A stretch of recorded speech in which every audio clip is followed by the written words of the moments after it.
What if I told you that the real reason why Hamilton could resurface in Ferrari has nothing to do with a new piece or update? What he found in the training of the Netherlands could be the beginning of a total change in this season. Ferrari's technical team, led by Leclerc and Hamilton track engineers, faced each weekend to a puzzle without a unique solution. The problem was not so much the lack of pure speed, but the inability to replicate that speed consistently. There were flashes of competitiveness, but only when all ideal conditions were possible to chain. And that level of precision is almost utopian in the real world of Formula One, where the wind changes, the rubber accumulates, and the conditions of the circuit constantly evolve. Lewis Hamilton, with all his experience, found himself in the midst of this technical storm. Accustomed to predictable and dominant cars during his stage in Mercedes, his arrival in Ferrari was like landing on another planet. Although his talent was expected to be enough to shorten the adaptation process, the reality was more raw. The car did not speak its language. In his first races, the British not only fought for performance but for understanding. He looked uncomfortable, questioning feedback and asking for changes that did not always work. And yet that discomfort was the seed of what would come later. Hamilton, far from complying with a superficial interpretation of the car, decided to immerse himself in the technical philosophy of SF-25. He began reviewing data with the simulation team, studying his telemetry compared to that of Leclerc, and even modifying his driving style to adapt to the car, an effort he had not made in Mercedes for years. The accelerator began to release before, to use the brake more modulated, and to understand that the car responded better when their limitations were anticipated. This whole process formed the context of a silent search, to find the SF-25 key, a car with potential but caught in its own complexity. Everything changed during the training of the Netherlands Grand Prix. In the middle of the typical chaos of a track like Zandvoort, narrow, fast, with parallel curves and aggressive elevation changes, it was there, in that demanding environment, where the spark was finally lit. Lewis Hamilton, after rehearsal and error weeks, managed to translate all that accumulated frustration into a real understanding of Ferrari SF-25. During the first free session, the team tested a series of experimental configurations that until then had not been completely explored. Minimum changes in driving height, variations in the rigidity of the rear train, and adjustments in the preload of the rear differential began to give positive signals. However, it was not just a matter of touching. The Hamilton car was refining his style around after. It began to accelerate more progressively, to stop a little before but with greater constancy, and to load less lateral energy on the tires in the medium speed curves. Each of these details was crucial, because the SF-25 did not forgive traditional driving errors.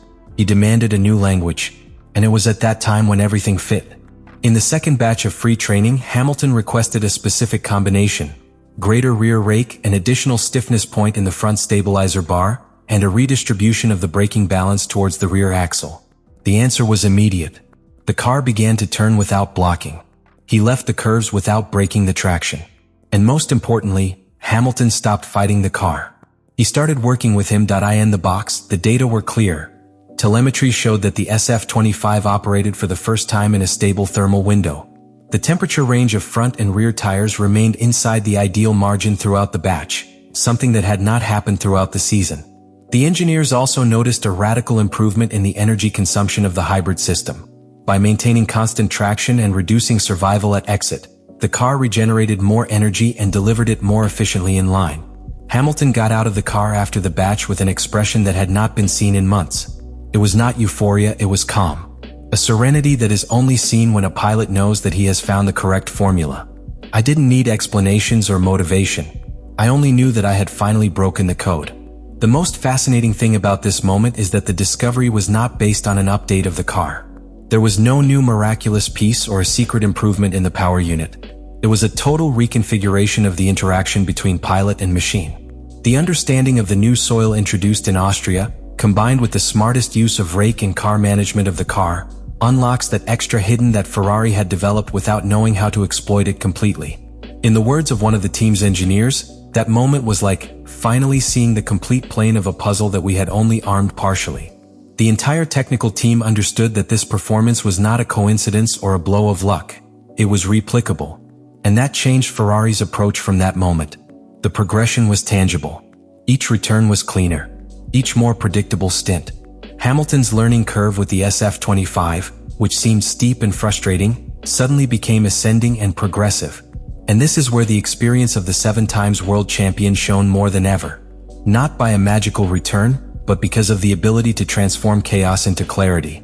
In Zandvoort, the car and the pilot finally spoke the same language. What was discovered that day was not simply how to go faster. It was how to recover control. How to convert a temperamental and distrustful car into a technical ally. And that, in the context of such a tight championship, can be the difference between a lost year and a historical comeback. What Lewis Hamilton discovered in Zandvoort not only redefines his own performance, completely redefined the panorama of the Formula 1 2025 championship. Because if the SF-25 was an erratic, misunderstood and temperamental car until before that time, there is now a formula, a precise technical recipe to turn it into a true contender. And not only that, there is a clear road map that Ferrari can follow, reproduce and adapt to different circuits, conditions and piloting styles. For the first time in years, Ferrari has a technical advantage that does not depend on external updates, but on internal knowledge. It is no longer a matter of waiting for an aerodynamic improvement that works or trusting a new suspension that solves all problems. This time, the Italian team has found something much more valuable, a real understanding of how to use what they already have. That is a structural advantage. It is a work base that can be consolidated throughout the championship. And if that base remains solid, everything else is set up. The strategy, even decision-making under pressure becomes much more consistent. The immediate impact of this finding is already beginning to be perceived. During the sessions following the GP of the Netherlands, Hamilton's body language changed. He no longer talked about adaptation but of optimization. The team no longer doubted among multiple configurations. He had a reliable starting point. And beyond pure performance, the most important thing is that now Ferrari can play with the variables of the championship from a control place. But there is something even more powerful, the domino effect on the championship of pilots and builders. Before Zandvoort, Ferrari was considered the third car on the grill behind McLaren and Red Bull. Red Bull, with Verstappen, continued to add podiums with an RB21 that was not perfect, but effective in certain conditions. McLaren, meanwhile, had demonstrated a dominant start with a very balanced car, although increasingly closer to his technical roof. In addition, this advance places Charles Leclerc in a complex position. Until now, Monegasco had been the technical reference within Ferrari. But Hamilton has achieved something that his partner could not: decipher the car.